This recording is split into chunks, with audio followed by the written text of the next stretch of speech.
இந்த திருப்புகள் பாட பாட பாட பாட மனசுல அவ்வளவு சந்தோஷம் பெருகும். உடனே எல்லாருக்கும் ஒரு செய்தி வரும், கேள்வி வரும், இந்த திருப்புகளை எவ்வளவு நாள் பாடணும் சார் அப்படின்னா, வாழ்க்கை முழுக்க பாடணுங்க. அருணகிரிநாதர் சொல்றார், பக்தியால் யானுனை பலகாலம் பற்றியே திருப்புகள் பாடிங்கிறார். அது மட்டும் இல்ல, எத்தனை காலம் பாடினாரா, பக்தி கொண்டு பல வருஷம் பாடுறாரா. அருணகிரிநாதரே பல வருஷம் பாடினா நம்ம எத்தனை வருஷம் பாடுறது, பாடிக்கொண்டே இருக்கணும். அதுவும் இந்த திருப்புகள் பாடினா நம்மளுக்கு ஒரு டிக்கெட் ஒண்ணு கிடைக்கும். என்ன டிக்கெட் தெரியுமா?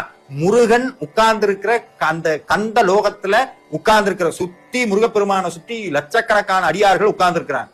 அங்க போய் உட்கார்றதுக்கு ஒரு டிக்கெட் ஒண்ணு கிடைக்கும். திருப்புகள் பாடினாதான் கிடைக்கும். அதை நான் சொல்ல, அருணகிரிநாதர் சொல்றார், பக்தர் கனப்பிரிய நிறுத்தம் நடித்திடு பட்சி நடத்திடு குகபூர்வ பட்சிம தட்சிண உத்தர திக்குள்ள பக்தர்கள் அற்புதம் என போதும் சத்த மிகுத்த திருப்புகளை சிறிதடியேனும் சொல்றார். சிறிதடியேனும் பாடுவதற்கு பிச்சை போட்ட முருகனேன்னு சொல்றார். என்னன்னா, பக்தர்கள் கூடி இருக்கக்கூடிய ஸ்கந்தலோகத்தில் திருப்புகள் பாடுறாங்களா. வடக்கு தெற்கு மேற்கு கிழக்குன்னு 4 திசையிலிருந்து திருப்புகள் அற்புதம் அற்புதம் அற்புதம்னு பாடுறாங்களா.